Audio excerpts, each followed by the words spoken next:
दोस्तों आज हम जो आपको सुनाने जा रहे हैं ये पटना के रहने वाले संजय और रेनू की कहानी है।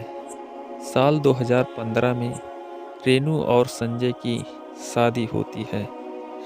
शादी होने के तकरीबन 2 साल बाद साल 2017 में दोनों का तलाक हो जाता है। संजय जयपुर में वाटर सप्लाई का काम किया करता था, छोटे मोटे ठेके लिया करता था और उसी से अपना जीवन व्यतीत कर रहा था। 4 साल बाद संजय की माँ की तबीयत बहुत बिगड़ जाती है। उस कारण से संजय को घर आना पड़ता है और संजय अपनी माँ को पटना के जे हॉस्पिटल में भर्ती करवाता है। भर्ती करवाने के 2 दिन बाद हालात कुछ ऐसे बिगड़ गए थे कि उसकी माँ गुजर गई। अब संजय 15 दिन बाद वापस जा रहा था जयपुर के लिए। पटना स्टेशन पर पहुंचा। पटना स्टेशन में बहुत ही भीड़ थी।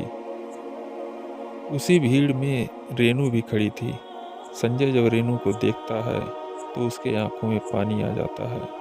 अब संजय उसके तरफ धीरे धीरे बढ़ने लगता है। कुछ ही देर में ट्रेन आ जाती है और रेनू ट्रेन की तरफ बढ़ती है। रेनू अपने स्लीपर कोच में जाकर अपने सीट पर बैठ जाती है। संजय भी उसके पीछे पीछे जाकर के उसके ठीक पीछे ही खड़ा हो जाता है। अब संजय देखता है कि रेनू अपना सामान रखकर पैर फैलाकर लेट जाती है। ट्रेन में काफ़ी भीड़ थी, इसके लिए बैठने के लिए काफ़ी लोगों ने कोशिश की, लेकिन रेनू मना कर दी, यह कहकर कि मेरी तबीयत ठीक नहीं है। यह सब पीछे से संजय देख रहा था। अब संजय अपना बैग ले जाकर उसके सीट पर रखता है। रेनू कहती है, यहाँ से बैग हटाओ, मेरी तबीयत ठीक नहीं है, तुम दूसरी सीट पर जाकर बैठ जाओ। संजय बोलता है, मैडम मैं कुछ समय के लिए यहाँ बैठ रहा हूँ, अभी सोने का भी टाइम नहीं हुआ है। जब सोने का टाइम हो जाएगा तब मैं आपके सीट पर से हट जाऊँगा। जब रेनू संजय की आवाज़ सुनती है तो तंग रह जाती है। जब वो संजय का चेहरा देखती है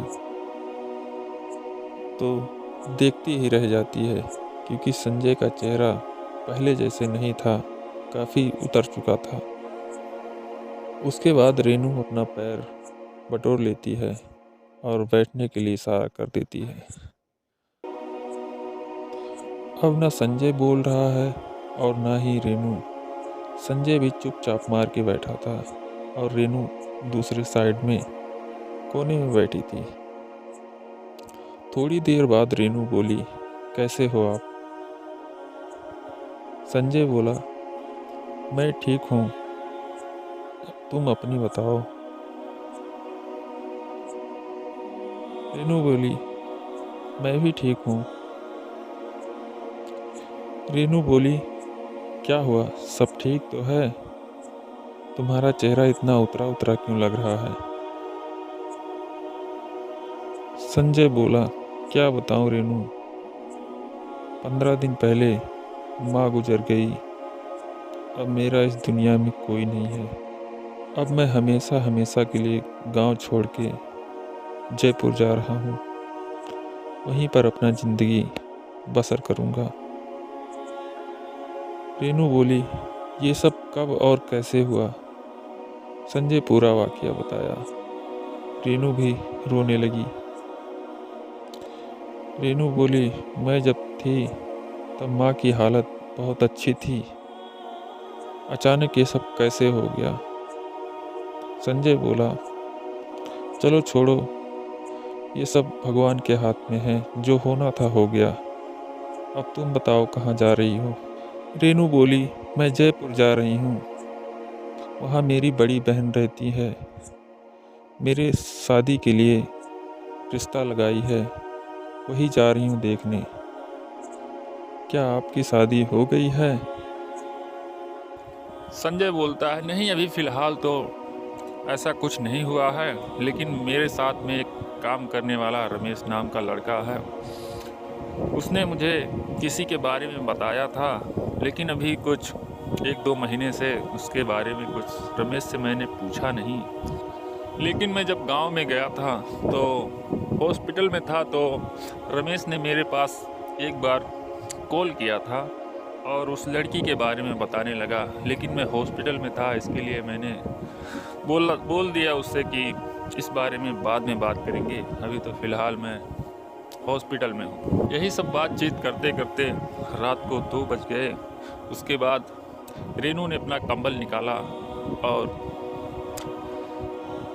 पैर फैलाई और संजय से भी बोली, तुम उस तरफ मुंह करके सो जाओ, मैं इस तरफ मुंह करके सो जाती हूँ। रमेश भी अपना कंबल निकालता है और दोनों सो जाते हैं। सुबह 6 बजे उठते हैं दोनों स्टेशन पर जयपुर। संजय बोलता है, तुमको कहाँ जाना है, चलो मैं चल के छोड़ देता हूँ। रेनू बोलती है, नहीं मैं चली जाऊँगी, मेरी बहन मुझे लेने के लिए आ रही है। संजय बहुत जिद करता है लेकिन रेनू नहीं मानती है। रेनू बोलती, नहीं मेरी बड़ी बहन आ रही है, मैं उन्हीं के साथ चली जाऊँगी। फिर उसके बाद रेनू अपने बड़ी बहन के साथ चली जाती है। संजय भी वहाँ से चला जाता है। संजय जब वहाँ पहुँचता है अपने रूम पर, फिर काम के लिए फ़ोन करता है रमेश के पास। रमेश बोलता है, आज काम पे नहीं चलेंगे, आज मैं आपको एक सरप्राइज़ देने वाला हूँ। संजय समझ जाता है कि रमेश जिस लड़की के बारे में बात। फिर दूसरे दिन सुबह 8 बजे रमेश संजय के पास फ़ोन करता है और बोलता है, संजय तुम नागौरी होटल में आ जाओ, मैं तुमको उस लड़की से मिलवाऊंगा जिससे मैंने तुम्हारी शादी की बात की है। अब रमेश रेनू को लेकर के और उसकी बड़ी बहन को लेकर के नागौरी होटल में पहुंच जाते हैं। सुबह 11:30 बजे वो लोग पहुंच जाते हैं। रेनू संजय को दूर से आते हुए देख लेती है। संजय भी थोड़ी देर में रेनू को देखता है और इशारा करता है कि इसके बारे में किसी को मत बताना। रमेश जहाँ पर रेनू को लेकर के बैठा था वहीं पर जाके संजय बैठ जाता है और रमेश से हाथ मिलाता है और रमेश कहने लगता है कि संजय क्या पियोगे। संजय साफ मना कर देता है कुछ पीने खाने के लिए। रमेश जिद करते हुए एक स्प्राइट का बोतल मंगाता है और चारों गिलासों में डाल देता है। चारों लोग पीने लगते हैं। उसके बाद स्प्राइट पीते पीते रमेश बात छेड़ देता है, संजय यही वो लड़की है जिसके बारे में मैंने तुमसे बात की थी। और रेनू से भी कहता है, रेनू ये हैं वो जिनसे मैंने तुम्हारी बात की थी शादी के लिए।